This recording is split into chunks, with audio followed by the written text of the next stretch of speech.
This video is for educational purposes only. It does not constitute investment advice. Stock market investments carry risks. Viewers must conduct their own research. बिस्मिल्लाहिर्रहमानिर्रहीम। Standard capital securities scstrade.com 13 अगस्त के mid day flash में मैं बात करूंगा।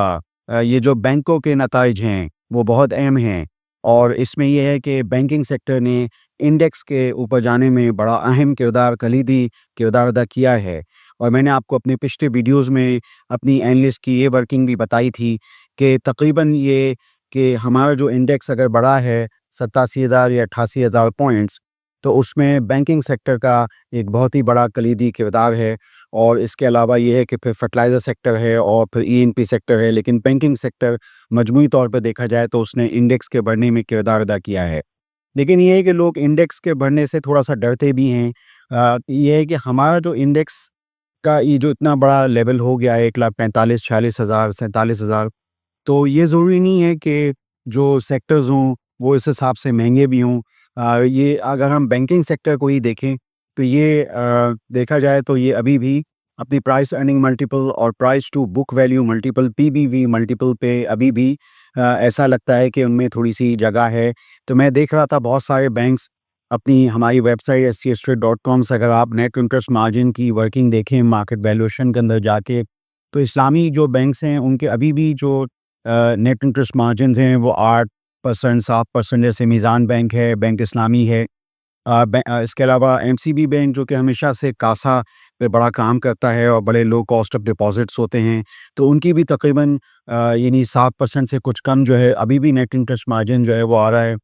हबीब metropolitan bank का 5.8 का EPS था और मज़ीद जो है वो ऐसा लगता है कि ये तकरीबन 6 रुपये सेकेंड क्वार्टर की ईपीएस जो है वो आ सकती है। और डिविडेंड भी ये देना शुरू कर दिया है और पिछले सालों से डिविडेंड दे रहा था। इसी तरीके से मीज़ान बैंक का जैसे मैंने अपने इब्तिदाई में ज़िक्र किया था, तो इसके भी तकरीबन 11 रुपये 12 रुपये की ईपीएस जो है वो सेकंड क्वार्टर में रिपोर्ट हो सकती है।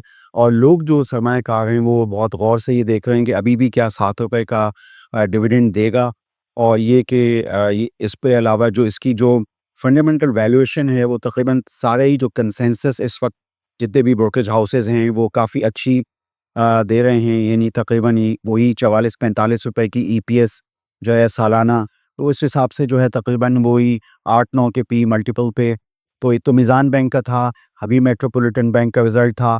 इसके अलावा अभी मैंने जैसे नेट इंटरेस्ट मार्जिन के बयानी में आपको बताया कि जहाँ मीज़ान बैंक का नेट इंटरेस्ट मार्जिन तकरीबन 8% के आसपास है, तो बैंक इस्लामी का भी 7% है। अब बैंक इस्लामी मीज़ान बैंक के मुकाबले में गो के यकीनी तौर पे छोटा बैंक है, लेकिन जैसे अगर 8-9 के पी मल्टीपल पे मीज़ान है तो 3 के पी मल्टीपल पे बैंक इस्लामी है। और बैंक इस्लामी का ऐसा लगता है कि चूँकि 2025 में अभी तक कोई डिविडेंड नहीं है, तो मुमकिन तौर पर अगर कोई डिविडेंड आता है तो ये है कि ये सोने पे सुहागा होगा। और जो इस्लामी बैंक्स हैं उनकी भी कारकर्दगी बेहतर होना शुरू हुई है। आप जानते हैं कि पिछले 5-6 महीने से बहुत सारी चीज़ें हुई हैं। इसमें प्राइवेट सेक्टर क्रेडिट ऑफटेक में बैंकों का इजाफा हुआ है। हम ये जो ऑटो सेल्स वगैरह को बहुत ज़्यादा देखते हैं, ये जो होम आप जानते हैं मॉर्गेजेस वगैरह, तो इसमें बैंकों का बड़ा अहम किरदार है कि इनके लोन्स जो हैं वो इन जगहों पे बहुत ज़्यादा जा रहे हैं। मसलन ये कि होम लोन्स हों और या फिर ये कि गाड़ियों के अगेंस्ट हों। तो इसमें ये है कि ये जो मिड साइज़ बैंक्स हैं, जैसे कि मैं अभी आपसे ज़िक्र किया बेंगल हबीब हो या हबीब मेट्रो का मैंने अभी ख़ुसूसियत से ज़िक्र किया, तो ये है कि इनका बहुत सारा दारोमदार जो होता है वो इसमें बैंक अल्फला भी शामिल है।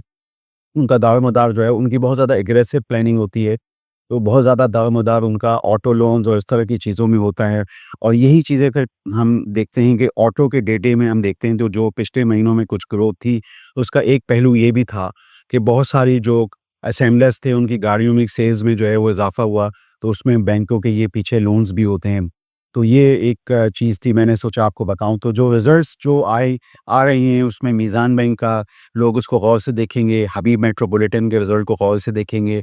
बैंक इस्लामी का मैंने आपको बताया कि इनका इनका भी बैंक इस्लामी का भी तकरीबन 2 रुपये 36 पैसे पहले क्वार्टर में था और 2.5 और पौने 3 रुपये अगर सेकेंड क्वार्टर की ईपीएस आती है तो लोग इसको एक ग्रोथ इसको मापेंगे। तो मैंने सोचा कि इस हवाले से मैं आपको निशानदही करता चलूँ बैंकिंग सेक्टर में जगह कहाँ-कहाँ हो सकती हैं।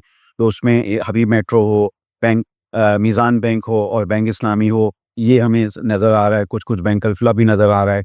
तो मैंने सोचा कि यहाँ पे आपको नेट इंटरेस्ट मार्जिन्स के हवाले से, प्राइस अर्निंग मल्टीपल के हवाले से और price to book value multiple के हवाले से बता सकूँ कि बैंकिंग सेक्टर में इंडेक्स के ऊपर जाने के बावजूद भी एक सेक्टर वाइज़ जो है वो जगह मौजूद है। तो मैंने सोचा कि इस हवाले से आपको एक तफ़सीली जायज़ा पेश कर सकूँ। ऑटो सेक्टर के कल पामा के नंबर्स भी आए और वो जून से काफ़ी कम थे। यानी तकरीबन जो गाड़ियाँ 17,600 जून में बिकी थीं, तो वो तकरीबन 9,800 जो हैं मुकम्मल तौर पे अगर हम देखें, तो वो यानी अभी जो जुलाई का महीना गुज़रा, जो कि फ़िस्कल का पहला महीना था, उसमें कम बिकीं और उसमें माँ सिवाय एक आध होंडा कार में थोड़ी-सी यानी ग्रोथ थी ओवरऑल अगर हम देखें। और कुछ ये जो हुंडई जो कंपनी है जिसके स्टेक्स डीजी खान और निशात मिल में हैं, उसमें मैं देखता हूँ कि टुक्सॉन वगैरह की गाड़ियाँ जो हैं वो तसलसल के साथ जो एक हाई सेलिंग ब्रांड है दुनिया में भी, तो वो पाकिस्तान में भी जो है वो एक तसलसल के साथ जो है उसके नंबर्स आ रहे हैं सेल में। तो ये थोड़ा-सा डीजी खान के हवाले से चीज़ थी। और बकिया ये कि हमने एक अपनी किसी वीडियो में एटीएलएच यानी एटलस होंडा मोटरसाइकिल्स के हवाले से भी बात की थी। पिछले महीने 1.5 लाख मोटरसाइकिल के लगभग बिकी थी, तो इस दफ़ा शायद ये नंबर कम है, तकरीबन 1 लाख के आसपास। तो ये थोड़ा-सा एक चीज़ है कि ये नंबर्स थोड़े से ऑटो के पिछले महीने से कम आए हैं जुलाई के अंदर और इसको देखने की ज़रूरत है। और इसको मैंने जोड़ा था, ये जो बैंकों की प्राइवेट सेक्टर क्रेडिट ऑफटेक है, जिसका कि ज़्यादातर आसान तरीका ये होता है कि ये ऑटो लोन्स में बहुत ज़्यादा ये चीज़ जो है ट्रांसलेट हो जाती है। तो इस हवाले से हम देखें तो ये थोड़े से ये जुलाई के नंबर्स जो हैं वो बतदरीज थोड़े से कम हैं।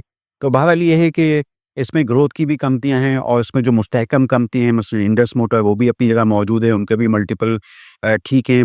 और एक मतलब एक वाहिद ऐसी कंपनी जिसके मल्टीपल्स थोड़े से नीचे हैं और थोड़ी नमकीनी आपकी नज़रों में है। बकिया ये कि हम देखते हैं तो इसमें ट्रैक्टर बनाने वाली कंपनियों में भी जैसे मिल्लत ट्रैक्टर आपकी सबसे अच्छी कंपनी पाकिस्तान में। और इस वक्त जो प्रोविंशियल गवर्नमेंट है पंजाब में खुसूसन वो काफ़ी किसानों को कोशिश कर रही है कि वो थोड़े से कोई इंसेंटिवाइज़ करे, कोई तरगीबात दे। तो ये है कि जो पिछले सालों में ट्रैक्टर की सेल कम हुई है, तो वो इस दफ़ा हो सकता है कोई इसमें बेहतरी हो। तो ये मैं समझता हूँ कि मिल्लत ट्रैक्टर के भी नताइज अभी आने बाकी हैं। और ये है कि मैंने सोचा कि इस पूरे अपने बयानी में मैं आपको बता सकूँ। जाते-जाते मैं ये कहूँगा कि वो जो सर्कुलर डेट वाले साइनिंग का मामला था, हो सकता है कि अगर वो चीज़ होती है, तो इससे जो यानी बेनिफिशियरी उसका सबसे बड़ा वो पाकिस्तान स्टेट ऑयल हो सकता है। यानी वैसे तो उस वो पैसे जो हैं वो डिस्कोज़ को मिल रहे हैं, लेकिन अगर यानी लिस्टेड कंपनियों में और ऑयल मार्केटिंग कंपनी जो स्टेट आर्म है उसको जो है वो अगर पैसे की तरसील हो और कुछ थोड़ा बहुत छोटा-सा चंक अगर oil and gas development corporation हो जो डीसी का हो, तो वो थोड़ा-सा लोग वेट कर रहे थे, सरमायाकार उसका काफ़ी दिनों से वेट कर रहे थे कि ये चीज़ खाली साइनिंग की हद तक ये अगर हो जाए, तो ये है कि ये चीज़ें यानी स्टॉक्स के हवाले से ये जो एनर्जी स्टॉक्स हैं, उनमें कुछ थोड़ा दवाम आ सके।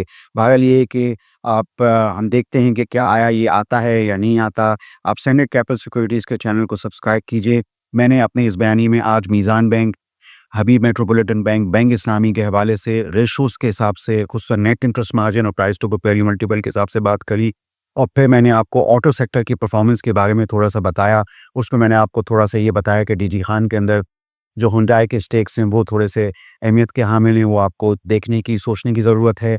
और फिर मैंने जाते-जाते आपको थोड़ा-सा ये जो कॉर्पोरेट सेक्टर डेट है, इंटर कॉर्पोरेट डेट, उस हवाले से अगर कोई बुलेट पेमेंट हुकूमत की नज़र में होती है, तो वो हो सकता है कि उसका फ़ायदा पाकिस्तानी एनर्जी सेक्टर कंपनीज़ को थोड़ा बहुत हो। आप स्टैंडर्ड कैपिटल सिक्योरिटीज़ के चैनल को सब्सक्राइब कीजिए, हमारे मालूमात पर गौर कीजिए। आपका शुक्रिया। For more details, call us today at 111-111-721. Open an account with Standard Capital Securities. Start investing in your financial future. Talk to our experts and get access to exclusive market research and much more.